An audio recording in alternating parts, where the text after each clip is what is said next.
ప్రారంభం నుంచి మనం చదువుకున్నాము. దాదాపు అదే కాలమందు రాజైన హేరోదు సంఘపు వారిలో కొందరిని బాధ పెట్టుటకు, నేను ఒక వచనం చదువుతాను, రెండవ వచనం చదవండి.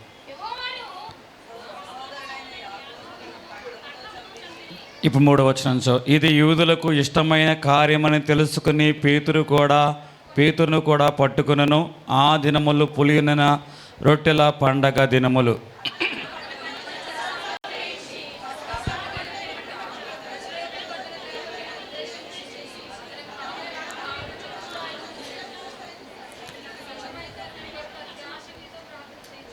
పేతురు చెరసాలలో ఉంచబడిన సంఘమైతే అతని కొరకు అత్యాశక్తితో దేవునికి ప్రార్థన చేయుచు ఉండెను.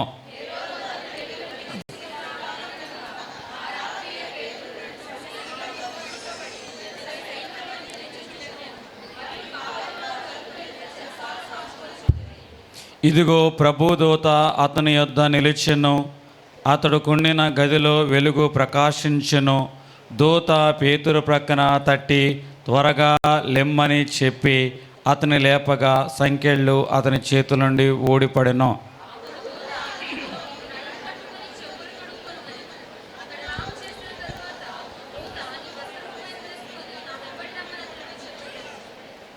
చాలు.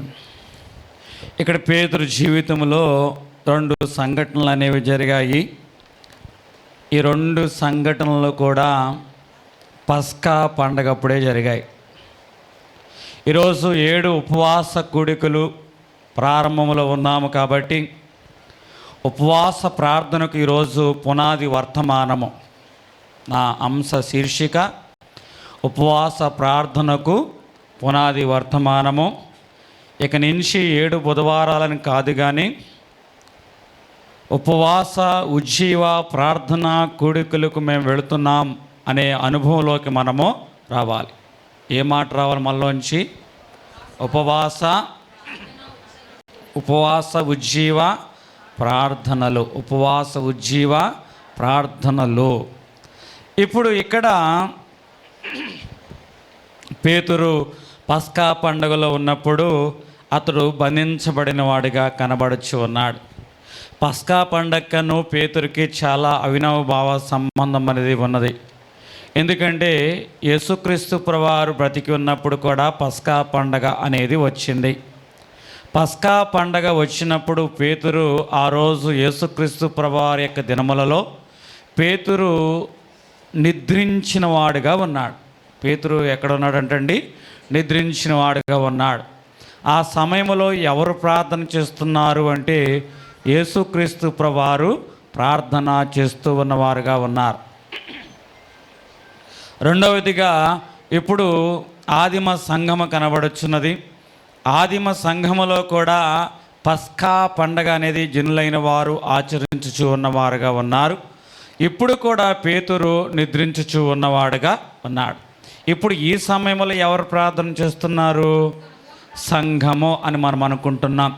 కానీ సంఘముతో పాటు ఎవరైతే తన ద్వారా దేవుని యొక్క రాజ్యములోకి ప్రవేశిస్తారో వారందరి కొరకు నిరంతరము జీవించుచు ఉన్న యేసుక్రీస్తు ప్రభువారు వారి పక్షంగా ఏం చేస్తున్నాడంటే విజ్ఞాపన ప్రార్థన చేస్తూ వారిని రక్షించుటకు ఆయన శక్తిమంతుడై ఉన్నాడని హెబ్రీ రాసిన పత్రిక 7వ అధ్యాయము 25వ వచనములో మనకి కనబడుచు ఉన్నది. ఇక్కడ ఈయన తన ద్వారా దేవుని యొద్దకు వచ్చు వారి పక్షముగా విజ్ఞాపన చేయుటకు నిరంతరము జీవించుచున్నాడు గనక వారిని సంపూర్ణముగా రక్షించుటకు చెప్పండి శక్తిమంతుడై ఉన్నాడు. 2 సందర్భాల్లో కూడా పేతురు బంధించబడిన వాడిగా ఉన్నాడు. 2 సందర్భాల్లో కూడా పేతురు నిద్రపోవచ్చు ఉన్నవాడిగా ఉన్నాడు. ఒక సందర్భంలో యేసుక్రీస్తు ప్రభువారేమో ప్రార్థన చేయుచున్నాడు ఈయన పక్షంగా. మరొక సందర్భంలోనేమో ఆదిమ సంఘము అలాగే యేసుక్రీస్తు ప్రభువారు కూడా ప్రార్థన చేయుచు ఉన్నవారుగా ఉన్నారు. అయితే నేను చెబుతున్న మాట ఏమిటంటే మనము ఎరిగినా ఎరగకపోయినా మనకు తెలిసినా తెలియకపోయినా మనకి తెలియకుండానే మనకి వ్యతిరేకంగా కొన్ని శక్తులు మనకి వ్యతిరేకంగా పనిచేస్తూ ఉంటాయి. అలా వ్యతిరేకంగా పనిచేసే శక్తులకు ప్రధానమైన దూత ఎవరు అంటే అపవాది. ఎవరు? అపవాది అయిన సాతాను. ఈ సాతానుడు మనకి ఎప్పుడూ కూడా వ్యతిరేకంగానే ఏం చేస్తున్నాడంటే పని చేస్తున్నవాడుగా ఉన్నాడు. ఎందుకు పని చేస్తున్నాడు అంటే దేవుని బిడ్డలు ఎక్కడైనా అభివృద్ధి చెందుతూ ఉన్నా, దేవుని బిడ్డలు ఎక్కడైనా కూడా దీవించబడుచు ఉన్నా, దేవుని బిడ్డలు ఎక్కడైనా కూడా సమాధానంగా జీవిస్తూ ఉన్నా కూడా అక్కడ సాతానుకి కడుపు మంట ఎక్కువగా ఉంటుంది. దేవుని బిడ్డలైన వారు అభివృద్ధి పొందకూడదు, దేవుని బిడ్డలైన వారు విస్తరించకూడదు, దేవుని బిడ్డలైన వారు సమాధానంగా జీవించకూడదు అని సాతాను ఎన్నో రకాలుగా ప్రయత్నం చేస్తూ ఉంటారు. మనలో కొంతమంది మనుషులు ఉంటారు, ఎదుటివారు పచ్చగా ఉన్నారు అంటే వీళ్ళు పొయ్యిలో ఏం పోస్తారటండి?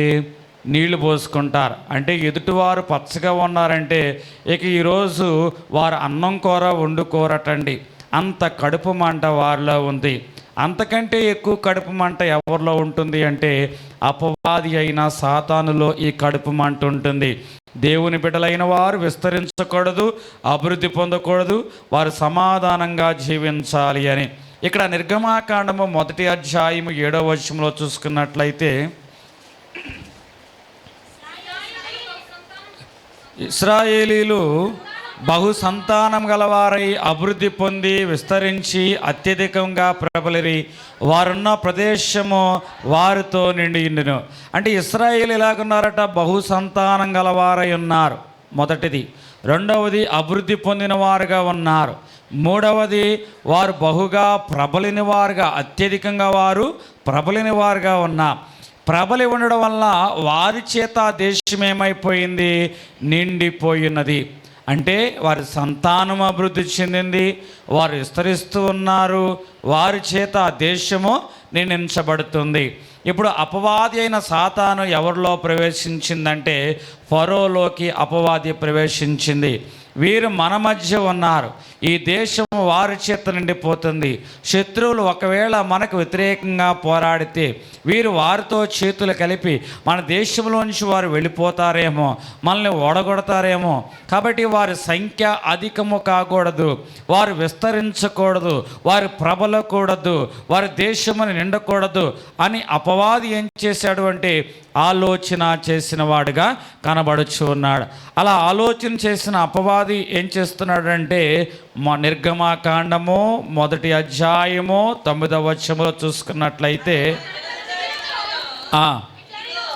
అతడు తన జనులతో ఇట్లనెను, ఇదిగో ఇశ్రాయేలు సంతతి అయిన మీ జనము కంటే ఈ జనము మనమ కంటే విస్తారముగాను బలిష్టముగాను ఉన్నది. వారు విస్తరింపకుండా ఉండినట్లు మనము వారి ఎడల యుక్తిగా జరిగించుదము రండి. లేని ఎడల యుద్ధము కలిగినప్పుడు కూడా మన శత్రువులతో చేరి మనకు విరోధముగా యుద్ధము చేసి ఈ దేశములో నుండి వెళ్ళిపోదురేమో అనెను. అంటే వారు అభివృద్ధి చెందకూడదు, అలాగని వారు ఈ దేశంలో ఉండాలి. ఇంకా వారు మనకి వెట్టి చాకిరీ చేయడానికి వారు మనకు ఉపయోగపడాలి. వారు మనకు ఉపయోగపడాలి అంటే ఏం చేయాలి? వారి సంతానం అభివృద్ధి చెందకూడదు, వారితో వెట్టి చాకిరీ చేయించాలి అని ఇప్పుడు యుక్తి కలిగిన ఈ యొక్క ఫరో ఏం చేశాడు అంటే ఇశ్రాయేలు జనాంగానికి మట్టి తొక్కే పని అప్పగించిన వాడుగా ఉన్నాడు, మొదటిగా. రెండవదిగా ఏమిటంటే చేతులతో ఇటుకలు తయారు చేసే పని అప్పగించిన వాడుగా ఉన్నాడు. మూడవదిగా ఏమిటి అంటే ఆ యొక్క పట్టణాలను కట్టే పని అప్పగించిన వాడుగా ఉన్నాడు. పగలంతా జిగటమును తొక్కడము, ఎండవేళలా ఇటుకలు చేయడము, సాయంత్రం వేళలా పట్టణాలు కట్టడము, ఈ విధముగా రోజులో ఏ గడియ కూడా ఖాళీ లేకుండా వారిని వెట్టి చాకిరీ చేయించేవాడు. అలాగే ప్రాణాలు విసిగిపోయేలాగా పని జరిగించేవాడు. అట్లా పని జరిగిస్తున్న క్రమంలో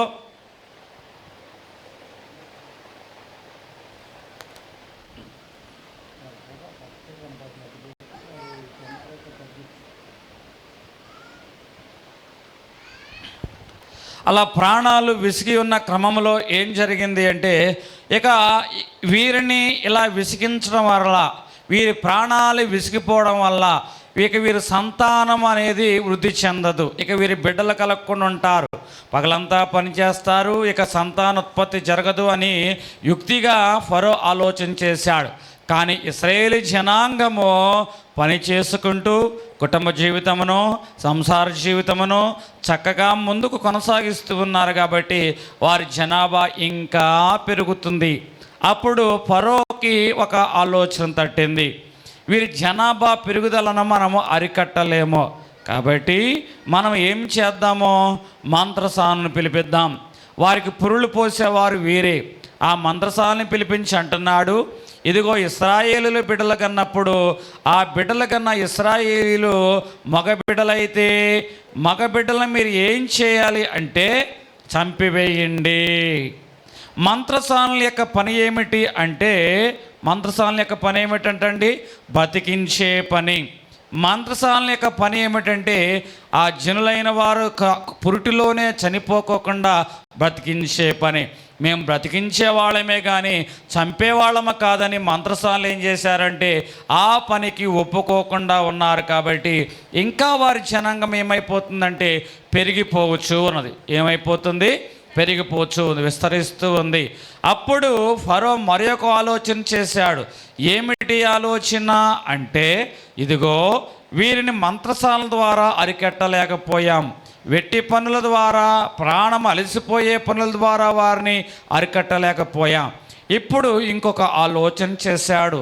ఏమిటి అంటే, పుట్టిన మగబిడ్డ ఎవరైనా సరే మంత్రసాలను చంపే పని లేదు, మీ అంతటికి మీరే నైలు నదిలో వేసి చంపివేయండి, మీ అంతటికి మీరే నైలు నదిలో చంపండి అని ఆ యొక్క రాజు ఆజ్ఞాపించినప్పుడు ఆ విధంగా అయినా సరే పురుషులైన వారిని చంపేద్దామో, వారి సంతానోత్పత్తి ఆపేద్దామో అని ఫరో ఆలోచన చేసిన వాడుగా ఉన్నాడు. అంటే వారికి తెలియకుండానే, ఇశ్రాయేలుకి తెలియకుండానే ఫరోలో ఉన్న అపవాది ఏం చేస్తున్నాడంటే ఇశ్రాయేలు జనాంగము ప్రబలిపోతున్నారు. వారు ప్రబలిపోతే వారి ద్వారా దేవుని యొక్క రాజ్యం విస్తరిస్తుంది. దేవుని యొక్క రాజ్యం విస్తరిస్తే దేవుని యొక్క నామం మహిమపరచబడుతుంది, అనేక మంది సత్యంలో నడుస్తారు అని ఆలోచన చేసి వారికి తెలియకుండానే ఫరోలో ఈ యొక్క అపవాది ప్రవేశించి వారిని నిర్మూలన చేస్తున్నవాడిగా ఉన్నాడు. ఇది పాత నిబంధన కాలంలో ఫరో ద్వారా సాతాను జయించిన కుయుక్తి అయితే, ఇప్పుడు కొత్త నిబంధన కాలంలోకి వద్దాం. కొత్త నిబంధన కాలంలో కూడా ఈ సాతానుడు కొత్త నిబంధన సంఘం మీద బలంగా పనిచేసిన వాడుగా ఉన్నాడు. సువార్త చెప్పుకోవడానికే వీలు లేనంతగా, సువార్త జరిగించడానికే వీలు లేనంతగా ఆ అపవాది ఏం చేశాడంటే సంఘాన్ని కట్టడి చేసిన వాడుగా ఉన్నాడు. ఇప్పుడు దేవుడు తన శిష్యులైన ఆ 11 మంది ద్వారా సువార్తను జరిగించాడు. 11 మంది ద్వారా సువార్త అనేది ముందుకు వెళ్ళడం ద్వారా వారు ఎంతమందిగా విస్తరించారట? 120 మందిగా విస్తరించారు. ప్రారంభ సంఘము ఎంతమంది అంటే 120 మంది సంఘము, ప్రారంభ సంఘము. అయితే ఈ ప్రారంభ సంఘం మీద కూడా అపవాది కన్నెబడింది.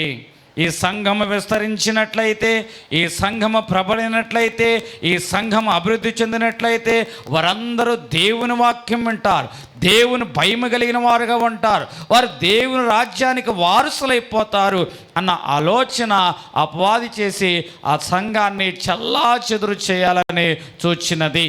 అయితే ఏం జరిగింది?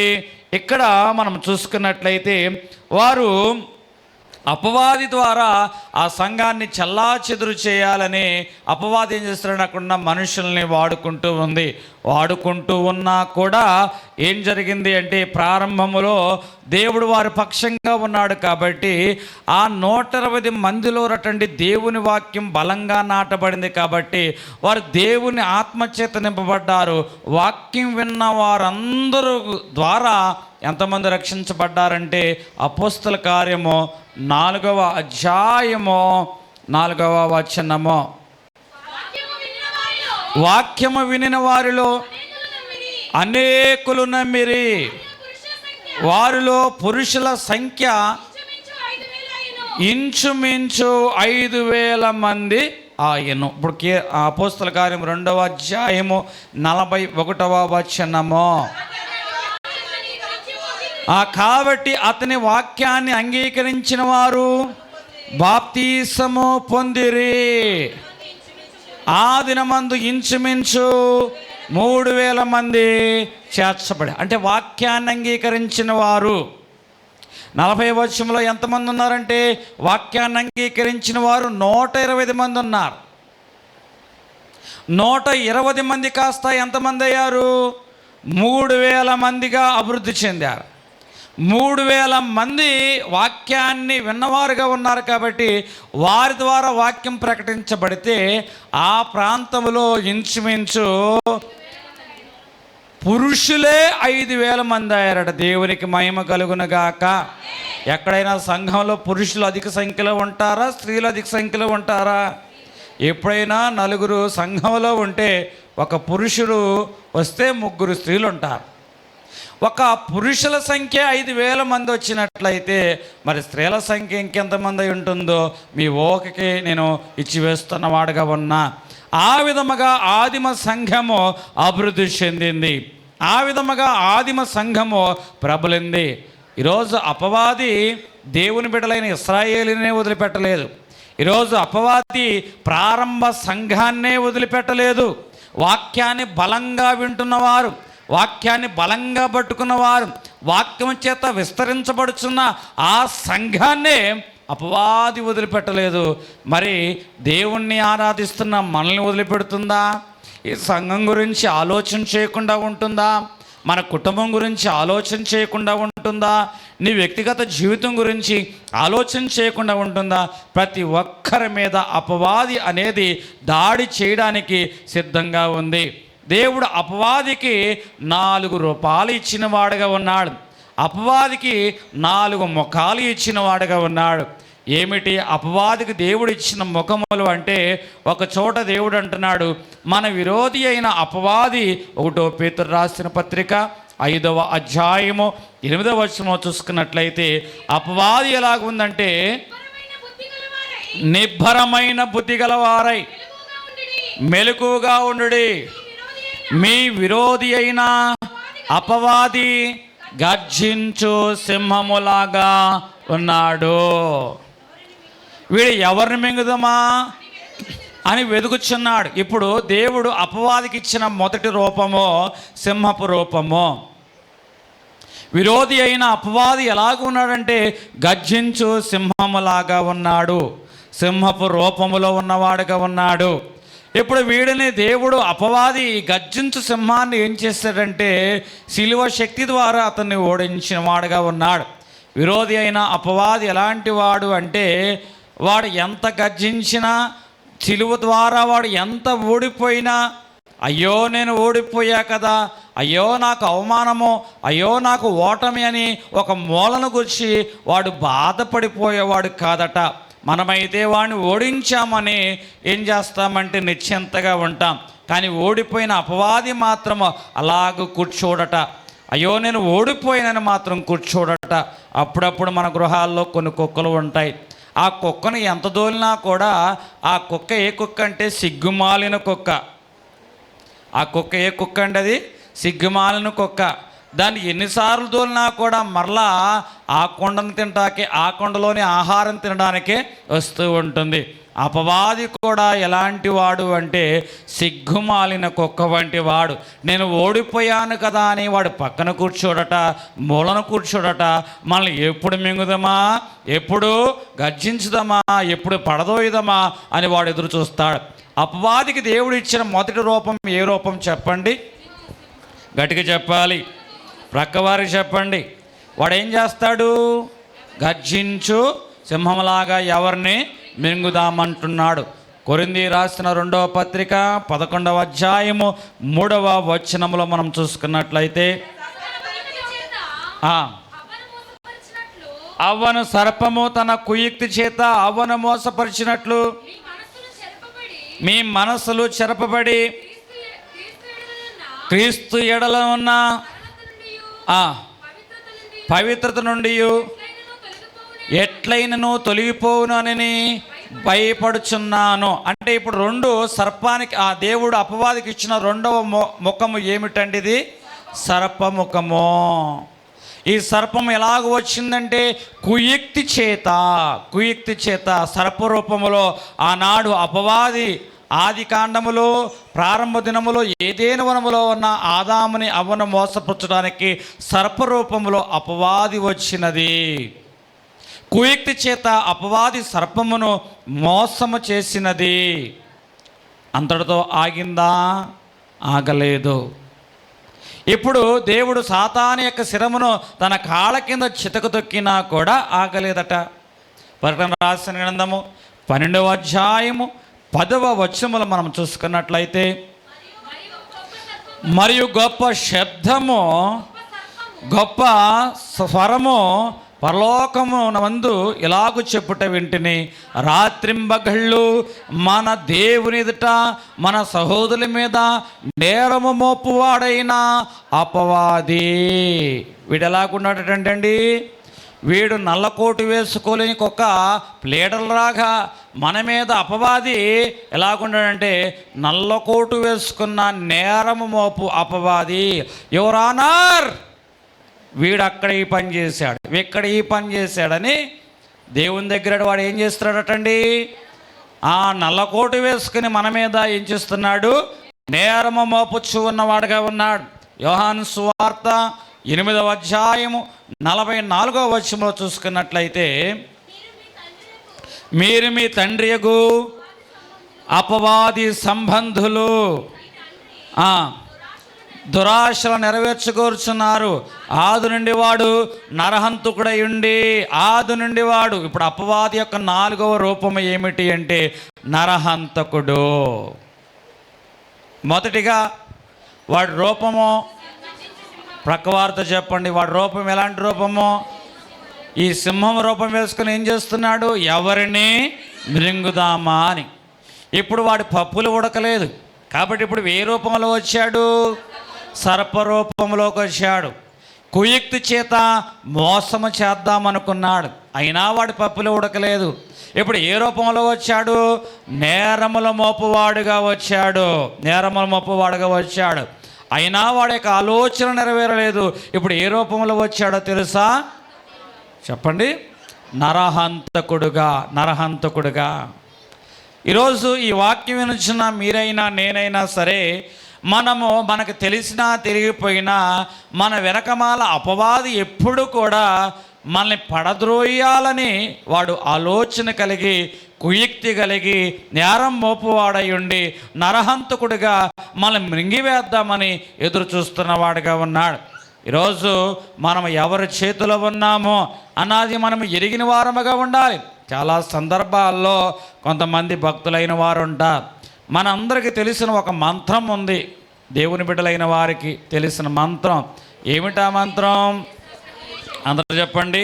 యేసు రక్తమే జయము, సిలువ రక్తమే జయము, అపవాదికి అనంతకోటి నాశనము, దేవుని నామానికి జయము.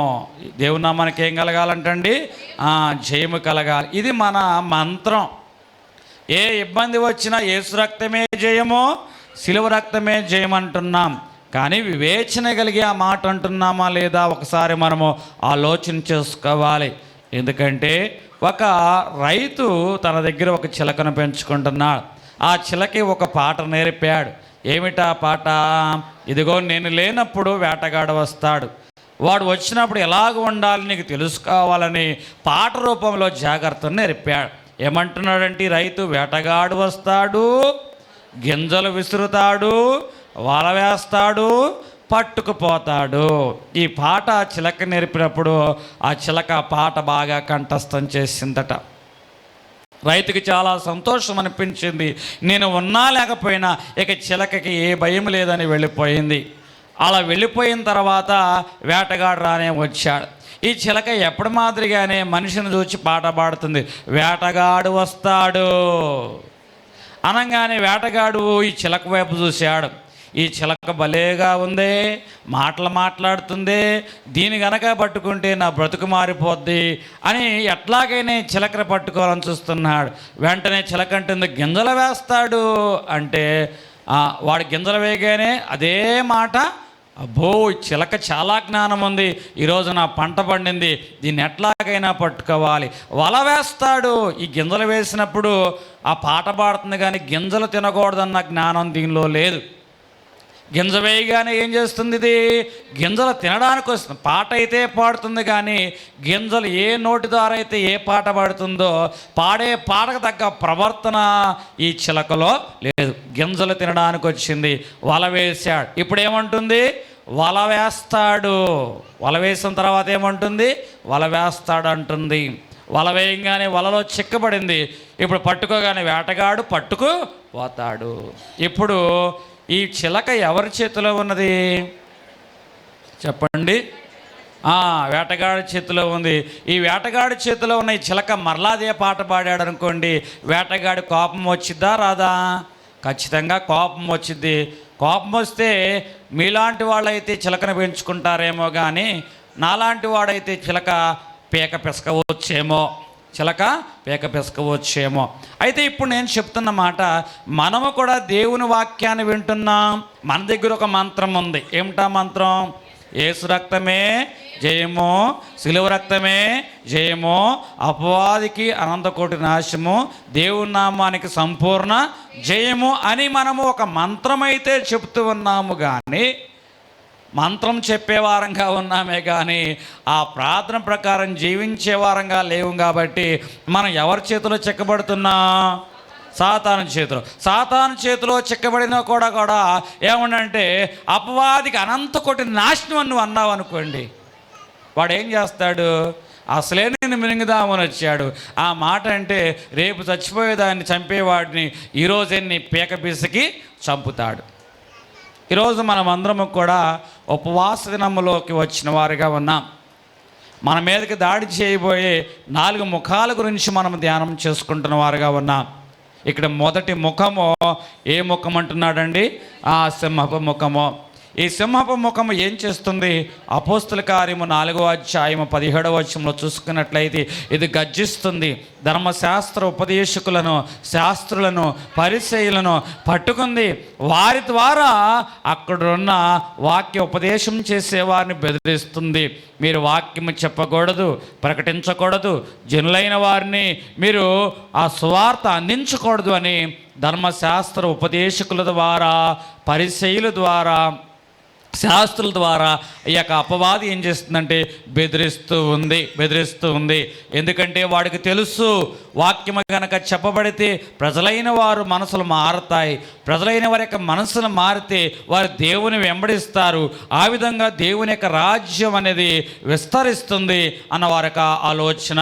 ఎందుకంటే 120 మంది కాస్త 3000 మంది అయ్యారు వాక్యం విని.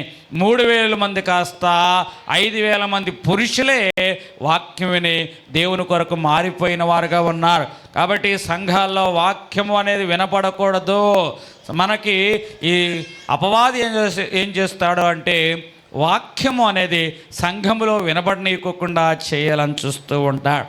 చాలా సందర్భాల్లో అపవాది యొక్క ఆలోచన నెరవేరుతూ ఉంటుంది. సంఘములో అపవాది చాలా ఆకర్షణీయమైన కార్యక్రమాలని అపవాది జరిగిస్తూ ఉంటాడు. జనులైన మనము కూడా ఆ కార్యక్రమంలో ఏకీభవించడానికే కానీ, ఆ విషయాలను తిలకించడానికి కానీ ఆ విషయాలను ఆలకించడానికే కానీ మనం ఏం చేస్తామంటే ఆసక్తి చూపుతాం. కానీ ఒకవేళ దైవ సేవకుడే కనుక ఆ సందర్భంలో వాక్యం చెప్పడానికి వచ్చినట్లయితే వెంటనే మనం టైం చూసుకుంటాం. ఇదిగో ఈయనింటికి ఎక్కాడు, ఈయనింటికి దిగుతాడంట, ఇవాళ పెందల కాడ ముగిస్తాడంటావా, మనం పెందల కాడ వెళతామంటావా అన్న ఆలోచన ఏం చేస్తారంటే అపవాది మన యొక్క హృదయంలో పుట్టించువాడుగా ఉంటాడు. అంటే అపవాది యొక్క ఆలోచన ఏమిటంటే సంఘములో సమాజముగా జనులు కూడుకున్నా కూడా వారిలోకి ఏమి వినబడనీయకూడదు, వాక్యము వినబడనీయకూడదు. కాబట్టి ఏం చేస్తాడంటే వాక్యం మీద వాడు ఏం చేస్తాడంటే అనాసక్తిని వాడు కలగజేసేవాడుగా ఉంటాడు. ఈరోజు నేను చెబుతున్న మాట ఏమిటంటే ఈరోజు దేవుని సన్నిధానంలోకి వచ్చావు, నువ్వు చేస్తున్న ప్రార్థన ఎంత ముఖ్యమో అలాగే వింటున్న వాక్యము కూడా అంతే ముఖ్యము. ఆ రోజు వారు వాక్యాన్ని పట్టుకున్న వారుగా ఉన్నారు, వాక్యాన్నే ప్రకటించిన వారుగా ఉన్నారు. ఆ వాక్యాన్ని బట్టి, ప్రార్థన బట్టి ఎంతమంది మారారో నేను చెప్పడం లేదు, కానీ వాక్యమును బట్టి మాత్రం 120 మంది కాస్త 3000 మంది, 3000 మంది కాస్త 5000 మంది పురుషులు వారు దేవుని కొరకు అర్పించుకున్న వారుగా, జీవితాలని మార్చుకున్న వారుగా ఉన్నారు. ఈరోజు నీ జీవితంలో అయినా, నా జీవితంలో అయినా, మన జీవితంలో దేనికి అధికమైన ప్రాధాన్యత ఉండాలంటే వాక్యానికి. ఏం వినడానికి ప్రాధాన్యత ఉండాలి? వాక్యమునకు. అయితే అపవాది యొక్క ఆలోచన ఏమిటి? ఈ సింహం యొక్క ఆలోచన ఏమిటి? వాక్యము వినబడకూడదు. వాక్యం ఏం చేయకూడదండి? వినకూడదు, ప్రకటించబడకూడదు. కానీ అక్కడ ఉన్న సంఘం ఏం చేసింది?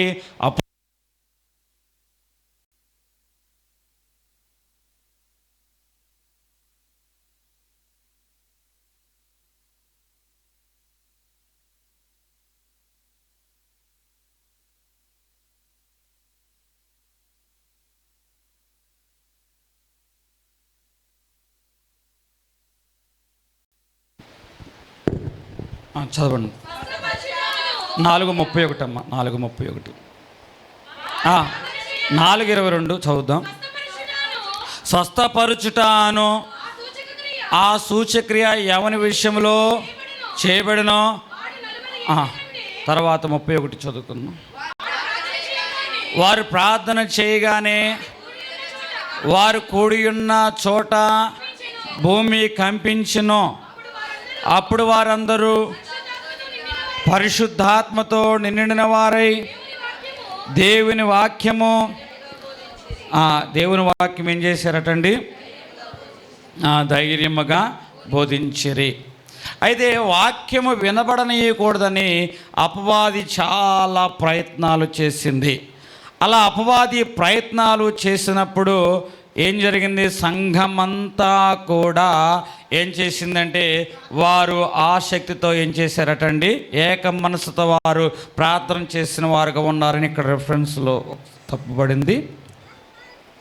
4వ అధ్యాయము చెప్పమ్మా.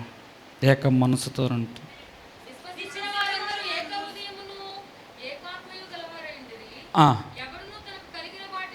ఎవడును విశ్వసించిన వారందరూ ఏక హృదయమును ఏకాత్మను గలవారైనది. ఎవడనో తనకు కలిగిన వాటిలో ఏది తనదని అనుకోలేదు, వారికి కలిగిందంతే వారికి సమిష్టిగా ఉండెను. ఇప్పుడు అపవాది ఏం చేస్తున్నాడు అంటే వాక్యాన్ని వారి మధ్య ప్రకటింపనీయకూడదు అన్న ఆలోచన చేశాడు. కానీ సంఘం ఏం చేసింది? వారు ఏక మనసుతో ప్రార్థన చేసేలాగా చేసింది. ఏక మనసుతో ప్రార్థన చేయడం వల్ల ఏమైందంటే 4వ అధ్యాయం 31వ వచనంలో వారు ప్రార్థన చేయగానే ఆ భూమి ఏమైందటండి? కంపించెను.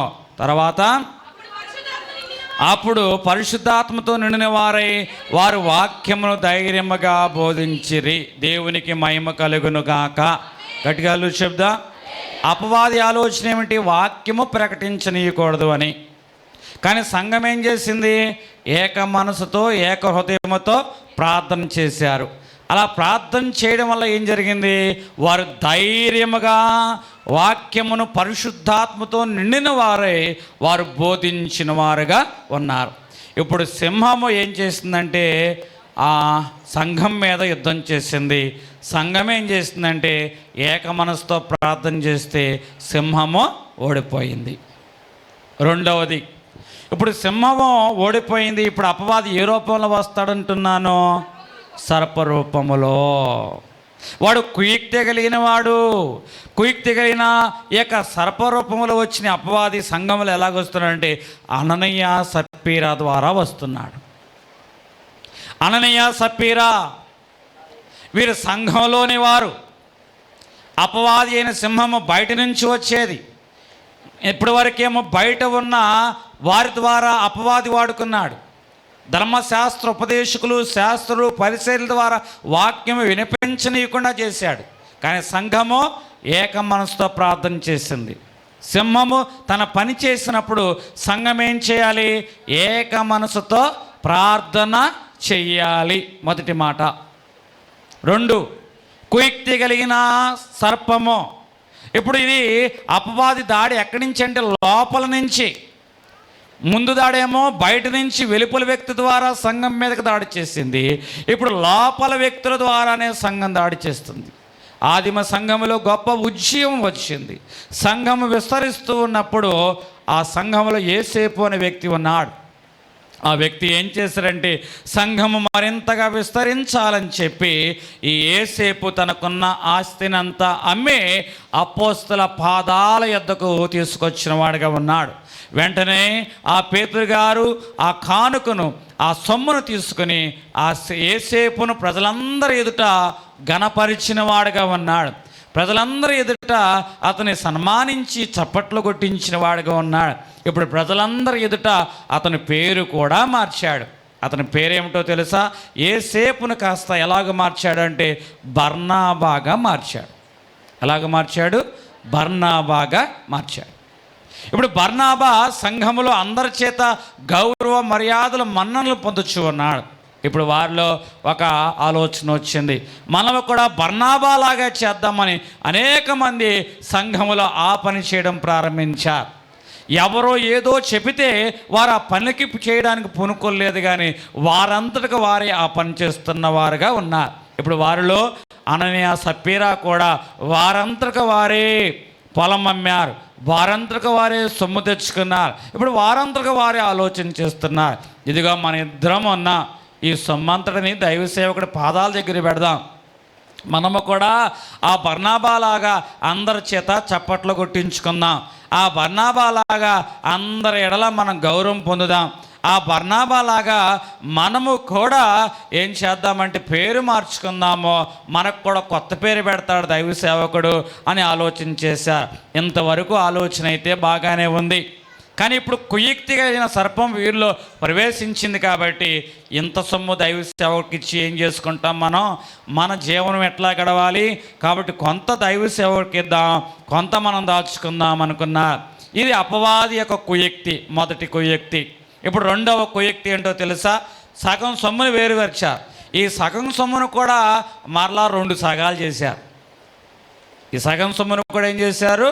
మరలా 2 సగాలు చేసి, ఇదిగో మొదటి సగ భాగము నువ్వు పట్టుకు వెళ్ళు, దైవ సేవకుడి దగ్గరికి తీసుకువెళ్ళు, అందరి దగ్గర నిన్ను నిలబెడతారు, నిన్ను చప్పట్లు కొట్టిస్తారు, నీకు మహిమ చేస్తారు, మహిమకరంగా నీ గురించి మాట్లాడతాడు దైవ సేవకుడు, మరలా నీ పేరు మారుస్తాడు, మరలా నేను వస్తా ఈ సగం సొమ్ముతో, మరలా అందరి దగ్గర నాకు చప్పట్లు కొట్టిస్తారు, నన్ను మహింపరుస్తారు, అట్లాగే నాకు పేరు మారుస్తారు. కాబట్టి మన ఇద్దరికి ఒకేసారి చప్పట్లు వద్దు, మన ఇద్దరికి ఒకేసారి మహిమ వద్దు, నీకోసారి చప్పట్లు, నాకోసారి చప్పట్లు, నీకోసారి జనాలందరి ముందు గౌరవం, నాకోసారి జనాల ముందు గౌరవం కలగాలని అపవాది వీరిలో ఏం చేశారంటే కుయుక్తి కలగజేసిన వాడుగా ఉన్నాడు. ఇప్పుడు అపవాదిని బట్టి ప్రేరేపించబడిన ఈ అననయ దైవ సేవకుడి దగ్గరికి వచ్చినప్పుడు దైవ సేవకుడు గుమ్మం ఎదుటనే అతన్ని ఆపేశాడు, గుమ్మం దగ్గరే అతన్ని ఆపేశాడు.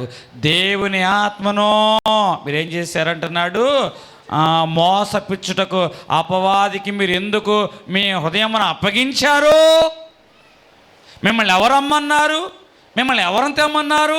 అపవిత్రాత్మకు ఎందుకు మీ హృదయమును అప్పగించుకున్నారు అని ఆ యొక్క వేషధారణను మేము పైకి భక్తి కలిగే ఉన్నామంటున్నా, కొంత దాచుకున్న దాంట్లో సగం నువ్వు ఎత్తుకొచ్చావు అని దైవ సేవకుడు చెప్పినప్పుడు అక్కడికక్కడే అననీయమయ్యాడు తెలుసా, మరణించేశాడు.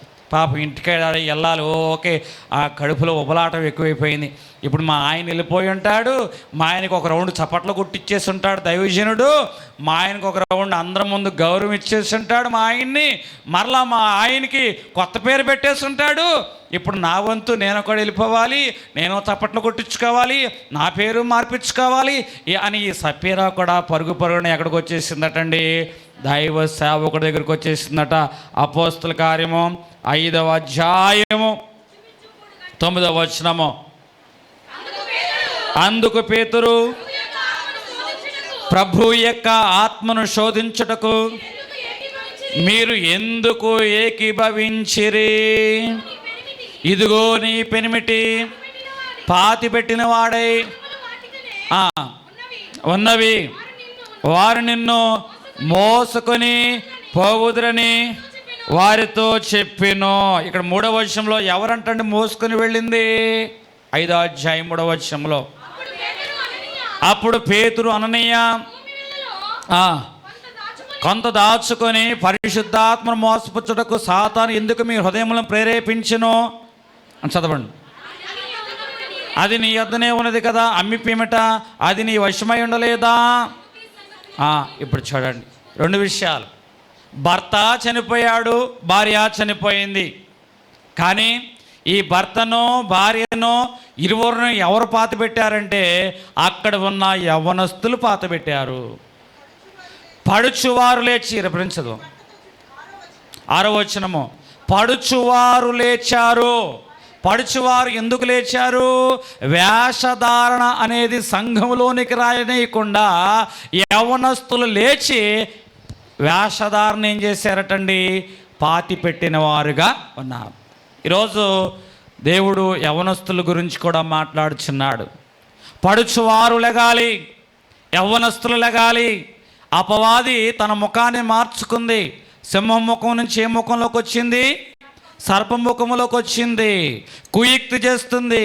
కాబట్టి పడుచువారు ఏం చేయాలంటే ఈ సర్పాన్ని గడప బయటే ఉంచాలి. గడప లోపలికి సంఘంలోనికి కుయుక్తి రానియకోకుండా ఈ పడుచువారు అపవాదిని చంపి ఏం చేయాలంటున్నాడు?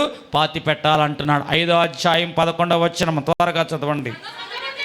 సంఘం అంతటికి ఈ సంగతులు విన్న తర్వాత మిగిలు భయము కలిగెను.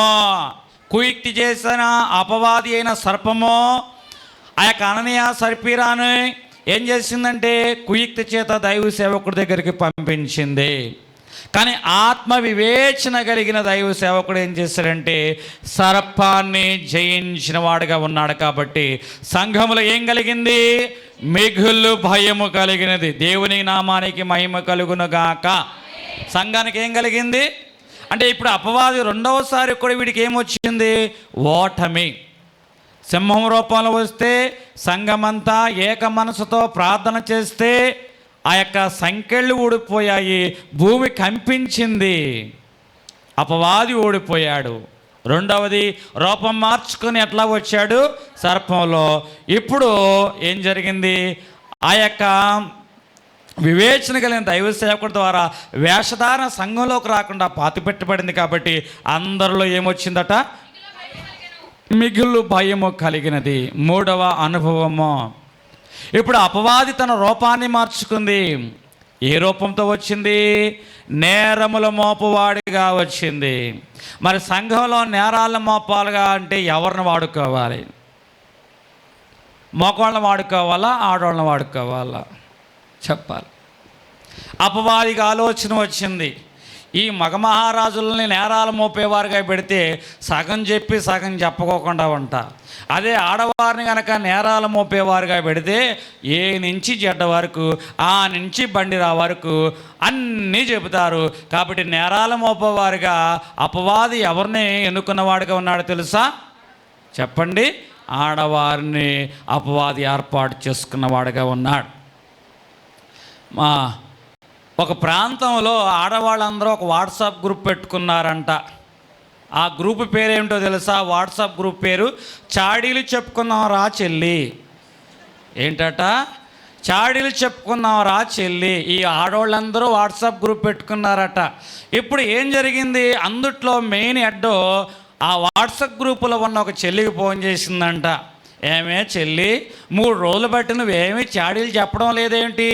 ఈ గ్రూపులో ఉంచమంటావా, పీకేయమంటావా అని అంటే, అక్క నేను ఇప్పుడు మా పుట్టింట్లో ఆ వీధిలో ఉండలేదే అక్క, ఇప్పుడు నేను మా అత్తగారి ఇంటికి వచ్చి అందుకే చాడీలు చెప్పలేకపోతున్నాను అని ఆ గ్రూపు మెయిన్కి ఈ చెల్లి చెప్పిందట. అప్పుడు ఈ గ్రూపులో ఉన్న హెడ్ ఆఫీసు ఏమంటుందో తెలుసా? ఓ పిచ్చి మొహం దానా, చాడీలు చెప్పాలంటే ఆ వీధిలోనే ఉండవసరం లేదే, మీ అత్తగారింట్లో ఉన్నావుగా, మీ అత్తగారి మీదైనా చెప్పొచ్చు, మీ తోటికోడల మీదైనా చెప్పొచ్చు, మీ మరదల మీదైనా చెప్పొచ్చు, మీ వదిలి మీదైనా చెప్పొచ్చు, ఎవరి మీదైనా చాడీలు పోగేసుకోవచ్చు అని చెప్పిందట.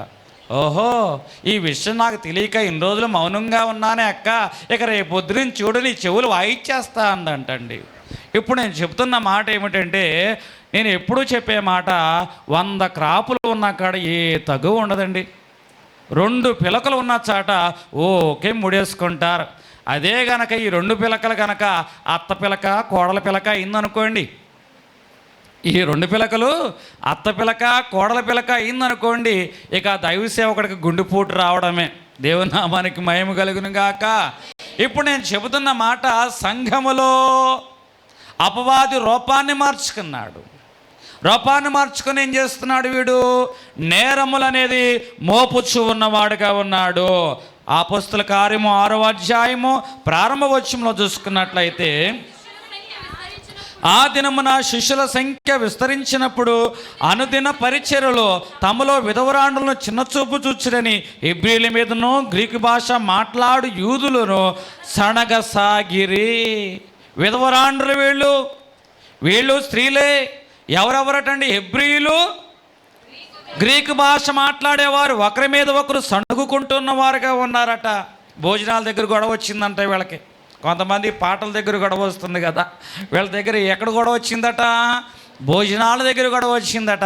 వీళ్ళ గొడవ ఏంటో తెలుసా? గ్రీకులకి యూదులకి మధ్య ఇదిగో మిగిలిపోయినవన్నీ వాళ్ళే పట్టుకుపోతున్నారండి. పప్పుచారులో కనీసం పప్పు పత్త కూడా వండకేయకుండా మొక్కలు, సాంబార్లో దోసకాయ మొక్కలు, సొరకాయ మొక్కలు, ఆ యొక్క బెండకాయ మొక్కలు, ములక్కాయ మొక్కలు, పప్పు అంతా వాళ్ళకండి. మాకు పప్పు పద్ద లేకుండా ఉట్టి నీరు పోస్తున్నారండి అని వారు ఏం చేస్తున్నారట? ఆదిమ సంఘములో గ్రీకు భాష మాట్లాడేవారు, హెబ్రీ భాష మాట్లాడేవారు ఒకరి మీద ఒకరు ఏం చేసుకుంటున్నారట? సణుకొంచున్నవారు. ఈ పంచాయతీ ఎవరి దగ్గరికి వచ్చింది? దైవ సేవకుల దగ్గరికి వచ్చింది. దైవ సేవకుల దగ్గరికి వచ్చినప్పుడు 6వ అధ్యాయం 4వ వచనంలో ఆయన ఏమన్నారు తెలుసా? మీ తగుని తీర్చడానికి దేవుడు మమ్మల్ని నియమించాల. మేము వాక్యము చెప్పడానికి, ప్రార్థన చేయడానికి మమ్మల్ని మేము అప్పగించుకున్నాం. అంటే అపవాది యొక్క ఆలోచన ఏమిటంటే, ఒకరి మీద ఒకరు ఫిర్యాదులు చేసుకోవాలి. ఫిర్యాదులు చేసుకున్న వారు ఎవరి దగ్గరికి వెళ్ళాలి? దైవ సేవకుడి దగ్గరికి వెళ్ళాలి. దైవ సేవకుడు ఏం చేయాలి? ఒకరి పక్షంగా తప్పు అనాలి, ఒకరి పక్షంగా రైట్ అనాలి. ఇప్పుడు అపవాది యొక్క ఆలోచన ఏమిటంటే, తప్పు అన్న వారి యొక్క మనసును కలిచివేసి వారిని వాక్యానికి దూరం చేయాలి.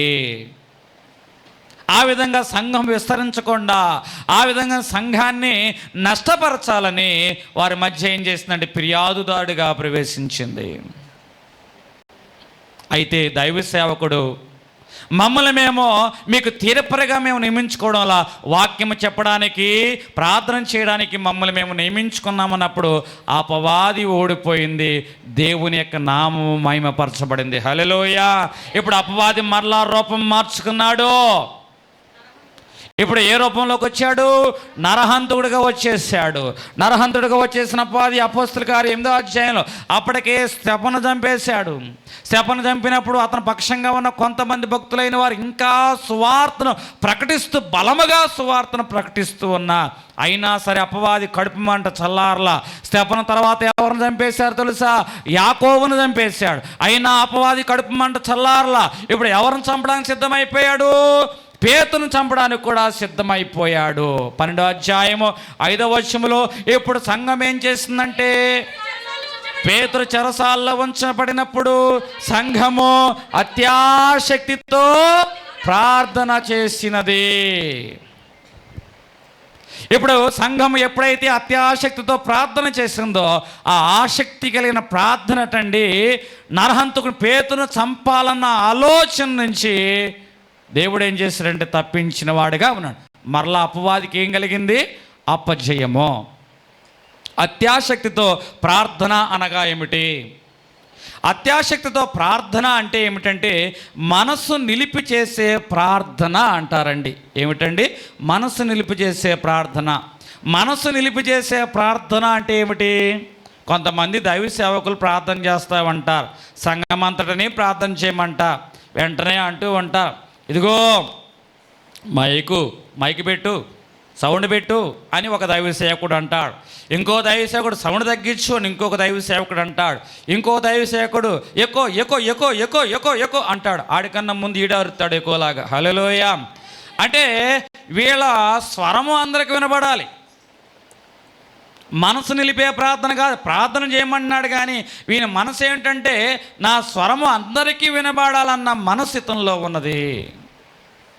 ఇది మనసు నిలుపు ప్రార్థన అవదు. ఇది అత్యాసక్తితో కూడిన ప్రార్థన అవదు. ఎలాగ చేస్తే మనము ఆసక్తితో ప్రార్థన చేయలేము. అత్యాసక్తితో ప్రార్థన చేయడం అంటే గురి కలిగి ప్రార్థన చేయడము. గురి కలిగి ప్రార్థన చేయడం అంటే ఏమిటి? ఒక ప్రాంతంలో ఒక సహోదరి బలహీనత ఉంది. బలహీనతలో ఉన్న సహోదరి దగ్గరలో ఎవరైనా పాస్టర్ గారు ఉంటే తీసుకురండిరా, నాకు ప్రార్థన చేస్తాడు అని అంటే ఆ పాస్టర్ గారు అక్కడికి వచ్చాడు. పాస్టర్ గారు అక్కడికి వచ్చినప్పుడు ఎవరు అమ్మా నువ్వు అంటే పలానా వారు. పలానా వారు నువ్వు, ఇగో మీ వాళ్ళు అక్కడున్నారుగా, నాకు తెలుసులే, ఎక్కడున్నారుగా, వాళ్ళు నాకు పరిచయం అయ్యారు, పలానా చోట ఉన్నారుగా, వాళ్ళు నాకు, అయ్యా నాకు అనారోగ్యంగా ఉంది ప్రార్థన చేయ అంటే ఈయన ఏం చేస్తాడంటే ప్రార్థన అయ్యా ఈమె బలహీనతల్లో ఉంది, ఈమె రక్షించయ్యా అని ప్రార్థన చేసి పలానా చోట ఉన్నాడయ్యా, అక్కడికి వెళ్తే ఆయన నాకు టీ ఇచ్చాడయ్యా, టిఫిన్ ఇచ్చాడయ్యా, కూర్చుంటా కుర్చీ వేసాడయ్యా, ఆయనది దీవించయ్యా, పలానా చోట ఈ చుట్ట ఉందయ్యా, అక్కడికి వెళ్తే ఆయన నాకు అయ్యా ఏచంకాయలు ఇచ్చాడయ్యా, మొక్కజొన్న పొట్లు ఇచ్చాడయ్యా, ఆయన దీవించయ్యా అని ఇంకో చోటకి వెళ్ళి పలానా చోట ఏం చుట్ట ఇంకోటి ఉందయ్యా, అక్కడికి వెళ్తే ఆమె నాకు జతపట్లు పెట్టిందయ్యా, ఆమెను దీవించాయంటే ఇంతలో గొల్లు అంటూ సౌండ్ వినపడింది అంటాడు. ఏడుస్తున్నారట. కళ్ళు తెరిచి చూసి ఏంటయ్యా ఏడుస్తున్నారంటే ఈ అమ్మాయి చచ్చిపోయింది. ఎవరు చచ్చిపోయిందంటే ఎవరి కోసం ప్రార్థన చేస్తున్నాం, ఆ అమ్మాయి చచ్చిపోయింది అన్నారు. ఎప్పుడు చచ్చిపోయిందంటే ఎక్కడో మొక్కజొన్న పొట్ల కాడ ఉన్నారు కదండి, మొక్కజొన్న పొట్ల కాడ ఉన్నారు కదండి, అప్పుడు చచ్చిపోయిందండి. అంటే గురి కలిగిన ప్రార్థన. అయ్యా చచ్చిపోతున్న ఏం గురించి ప్రార్థన చేయమంటే మొక్కజొన్న పొట్ల గురించి, పెట్టుడు బట్టల గురించి, చెనక్కాయల గురించి ప్రార్థన ఎందుకండి నీకు? అత్యాసక్తితో ప్రార్థన అంటే మనసు నిలిపి ప్రార్థన చేయడం. ఒక సహోదరి ఇట్లాగే ఉంటే పక్కనే ఉందంటండి, ప్రతిరోజు ప్రార్థన చేస్తున్నా, ఈ రోజన్నా పిలవకపోతే బాగోదని సడన్గా ఆమెను పిలిపించాడంట దైవ సేవకుడు. లేకపోతే అలిగి ఎప్పుడు సంఘం మానేస్తుందా అని.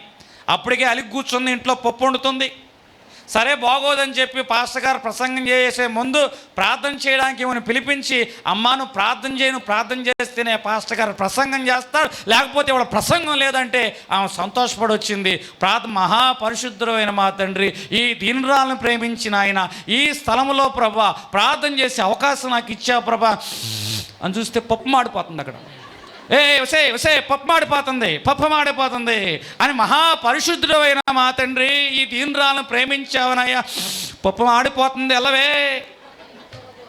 ఏమిటంటండి ఇది గురి కలిగిన ప్రార్థనేనా? అత్యాసక్తితో చేసే ప్రార్థనేనా? మనసు నిలిపి చేసే ప్రార్థనేనా? ఆ రోజు అపవాది నరహంతకుడుగా ఉన్నప్పుడు సంఘము అత్యాసక్తితో మనస్సు నిలిపి గురి కలిగి ప్రార్థన చేసింది కాబట్టి పేతురు బంధకాలు ఊడిపోయాయి. హల్లెలూయా, హల్లెలూయా. సంఘము మరింతగా విస్తరించగలిగింది. ఈరోజు మన మీదకి అపవాది 4 ముఖాల ద్వారా దాడి చేస్తున్నాడు. మనం ఏం చేయాలంటే ప్రార్థన చేయవారుగా ఉండాలి. ఏం చేయాలంటే ప్రార్థన చేయవారుగా ఉండాలి. అపోస్తల కార్యము 12వ అధ్యాయము 7వ వచనం మనం చూసుకున్నట్లయితే, ఇదిగో ప్రభువు దూత అతని దగ్గరికి వచ్చి నిలిచెను, అతడున్న గదిలో వెలుగు ప్రకాశించును, దూత పేతురు పక్క తట్టి త్వరగా లెమ్మని చెప్పి అతని లేపగా సంకెళ్ళు అతని చేతుల నుండి ఊడిపోయిను. సంకెళ్ళు అతని చేతి నుండి ఊడిపోయినాయి. కారణం ఏమిటో తెలుసా? సంఘము అత్యాసక్తితో ప్రార్థన. 4 ముఖాల ద్వారా అపవాది దాడి చేస్తుంది. సింహము ముఖం వచ్చినప్పుడు సంఘము ఏక మనసు కలిగి ప్రార్థన చేయాలి. సర్పముఖము వచ్చినప్పుడు ఆత్మ వివేచన కలిగి సంఘము ఉండాలి. నేరము మోపువాడుగా అపవాది వచ్చినప్పుడు మనం ఏం చేయాలంటే ప్రార్థనకు, వాక్యముకు మనము అప్పగించుకోవాలి. నరహంతుడుగా వచ్చినప్పుడు మనమేమి చేయాలి అంటే అత్యాశక్తితో ప్రార్థన చేసినప్పుడు అపవాదికి అపజయము, దేవునికి జయము. కాబట్టి ఈరోజు మనం ఉపవాస ప్రార్థనలో ప్రారంభ దినంలో ఉన్నాం కాబట్టి ఇది పునాది ప్రసంగం. ఈ అపవాది 4 ముఖాల ద్వారా మన మీదకు శోధించడానికి వస్తున్నాడు. కాబట్టి ఈ 4 అనుభవాలతో ఈ ఉపవాస దినాల్లో అపవాదిని ఎదుర్కొనే వారుగా దేవుడు మనకు తగిన శక్తినిచ్చును గాక. దేవుడు కొద్ది మాట మన వీడుకల్లో దీవించును గాక.